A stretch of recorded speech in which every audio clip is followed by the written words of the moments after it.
Patrick suffers from dyspnea, which is shortness of breath and laboured breathing, chronic obstructive pulmonary disorder. He coughs regularly and is very tired. COPD is an umbrella term for the two diseases, emphysema and chronic bronchitis.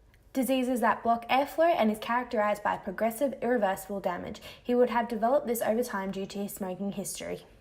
Whether the smoking is current or previous, active or passive, it contributes to airway damage. The bronchi loses cilia, mucus gland hypertrophy occurs in the upper airways. The bronchioles in the peripheral airways experience inflammation, epithelial changes occurs, fibrosis and secretory congestion. Then the terminal alveoli are destroyed. Gas exchange of oxygen and carbon dioxide between the lungs and the bloodstream is altered, resulting in a decreased surface area and decreased airway flexibility. This directly results in Patrick's inability to inhale and expire properly. With age, lung function decreases naturally. The muscles in the diaphragm can become weaker, the ribcage can become smaller, leaving less room for the lungs to expand, and the tissue in the lungs can lose elasticity, meaning the airways become smaller. Patrick's weight and waist circumference also influence his current respiratory problems, as lung volume and forced expiratory decreases as weight and body mass increases. Patrick has a BMI of 29.3, the higher end of overweight, and a waist circumference of 104 centimeters, which is considered high risk, meaning that he has a larger amount of visceral fat being stored in the abdominal cavity. This pushes the diaphragm and chest walls, making it harder for the lungs to expand and fill with air, resulting in laboured breathing. Patrick suffers from tachycardia, an elevated heart rate. From his low hemoglobin levels, it can be determined that he has decreased oxygen concentration in his blood, which results in a higher heart rate as the heart is compensating for the lack of oxygen in the blood cells. It is possible that Patrick's smoking history has contributed to his low hemoglobin levels, as carbon monoxide in tobacco reduces the amount of oxygen in the blood. Nicotine in cigarettes also increases the heart rate as it stimulates the release of adrenaline. When oxygen is in demand, both heart rate and cardiac output increases in order to increase the flow of blood through the lungs to obtain adequate hemoglobin saturation.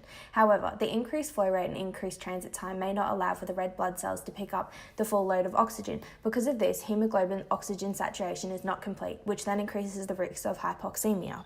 Patrick's swollen legs are an indication that he has hypoxia, where there is reduced levels of oxygen in the tissues. Hypoxia leads to insufficient production of ATP. The decrease in ATP and oxygen activates autonomic mechanisms in the cardiovascular system, such as increasing the heart rate, cardiac output, and causing pulmonary hypertension. Along with his swollen legs, Patrick's fast heart rate, regular cough, fatigue, and shortness of breath indicates that he has pulmonary hypertension. Pulmonary hypertension constricts and/or blocks the arteries that carry deoxygenated blood from the heart to the lungs, making it difficult for blood to flow through the vessels. As a result, blood pressure increases in the pulmonary arteries due to overuse. The heart muscle used to pump the blood, the left ventricle, eventually weakens, which leads to left-sided heart failure.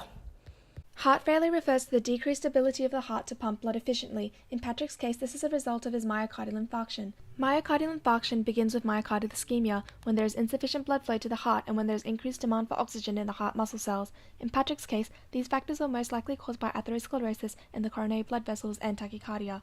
Atherosclerosis is when there are fatty deposits and hardening of the artery walls. This is caused by a buildup of lipids, inflammatory cells, smooth muscle cells, and connective tissue. Patrick's developed atherosclerosis through smoking, dyslipidemia, and being overweight. After 8 to 10 seconds of ischemia, the myocardial cells' function begin to alter. After 30 to 60 seconds, the changes are able to be seen on an ECG. After several minutes, those cells have insufficient ATP count. The contractility is abnormal as the cells are barely managing to keep alive. After 20 minutes of myocardial ischemia, myocardial infarction occurs. Due to the cells not meeting their ATP needs, there is death of the cardiac muscle cells. Cardiac muscle cells do not regenerate. There is permanent loss of function in the affected area, causing the remaining heart muscle to work harder in order to compensate. As discussed in an earlier slide, Patrick's COPD is caused by smoking. Although Patrick's left-sided heart failure and his COPD developed independently, they share a common factor in which contributed to the cause: smoking. And although COPD is not directly related to left-sided heart failure, the two conditions can worsen each other. Patrick has dyspnea and has low levels of hemoglobin in his blood. This is due to his COPD. This then puts extra stress on the heart, increasing the heart rate, worsening the symptoms of left-sided heart failure. Left-sided heart failure creates risk of excess fluid in the lungs, which makes breathing even more difficult in someone with COPD. People with both COPD and heart failure are at greater risk for rehospitalization and mortality. Patrick currently has atherosclerosis, COPD, and worsening of left-sided heart failure. This is due to a past myocardial infarction, factors that all contribute to the development of right-sided heart failure. Right-sided heart failure is the inability of the right ventricle to provide adequate blood flow and oxygen through the pulmonary circulation at normal central venous pressure. It is the consequence of left ventricular systolic dysfunction. The left ventricle has a decreased ability to pump blood efficiently due to the death of tissues. This leads to blood building up behind the left ventricle, then into the left atrium, which pushes blood back into the lungs and eventually into the right ventricle, causing pulmonary edema, which is excess fluid in the lungs. Due to the myocardial infarction, the heart's contractility has also decreased, meaning that there is a reduced cross-linking between the actin and myosin filaments in the overstretched myocardium. This has caused a decreased stroke volume and decreased cardiac output, triggering compensatory mechanisms. Atherosclerosis is one of the direct causes of Patrick's left-sided heart failure. It can also be a direct cause of right-sided heart failure as it causes blockages, preventing blood from flowing into the right ventricle. COPD then worsens the symptoms of left-sided heart failure as it contributes to put extra stress onto the heart, further accelerating the potential for right-sided heart failure. As discussed previously, Patrick may also have pulmonary hypertension, which occurs when cells connected to and within the lungs narrow, making it harder for blood to be pumped back through the lungs. Over time, the affected blood vessels become progressively thicker and stiffer, further increasing the blood pressure and impairing the blood flow within the lungs. These changes increase the workload of the right side of the heart. Normally, a part of the low pressure system, the right ventricle cannot cope as well with these higher pressures. Right heart failure occurs when the right ventricle muscle cannot get enough oxygen to meet its needs. Patrick's blood results indicates that he has hyponatremia, hyperkalemia, anemia, hypoglycemia, and dyslipidemia. These abnormalities can potentially impact neurological function. Hyponatremia refers to high levels of sodium and occurs when there is greater loss of water than intake. As a result of the osmotic shift of water out of the brain cells, cell shrinkage occurs. The decrease in brain volume results in the central nervous system dysfunctioning, resulting in altered levels of consciousness and confusion. Patrick's high levels of sodium may be a result of his diet, dehydration, and the activation of the renin-angiotensin-aldosterone system.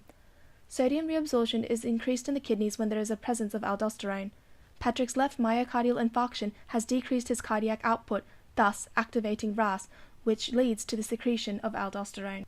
Hyperkalemia occurs when there is elevated levels of potassium in the blood. People with hyperkalemia may exhibit mental confusion as the nervous system is at risk of impaired function. When hyperkalemia occurs, potassium from the blood ends up in extracellular fluid in higher concentrations than normal.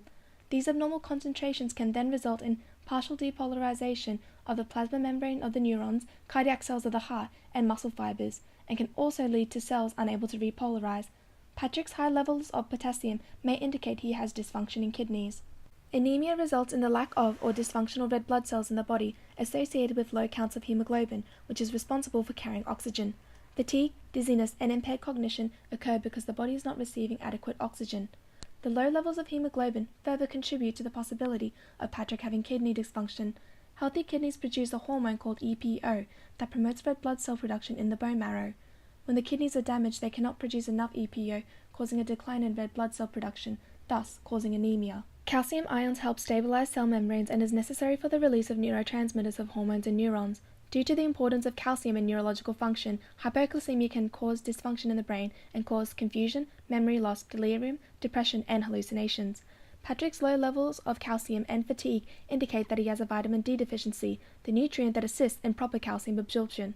Patrick's sedentary lifestyle has contributed to his vitamin D deficiency. Patrick has high levels of low-density lipoprotein, low levels of high-density lipoprotein, and high levels of triglycerides.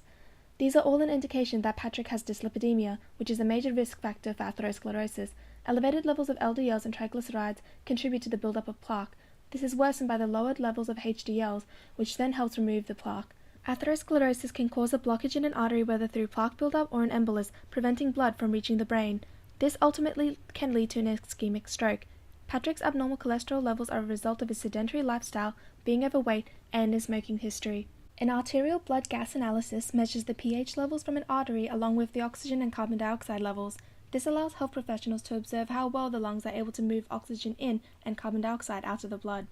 If an ABGA is performed on Patrick, it will show his pH level and partial pressure of oxygen levels to be lower than normal, and his partial pressure of carbon dioxide to be higher than normal.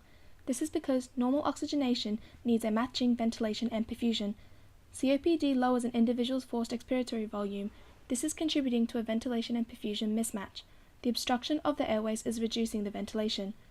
The reduced ventilation will have led to hypoxemia, low levels of oxygen in the blood, and hypercapnia, elevated levels of carbon dioxide in the blood. The reduced ventilation will have also caused the respiratory acidosis.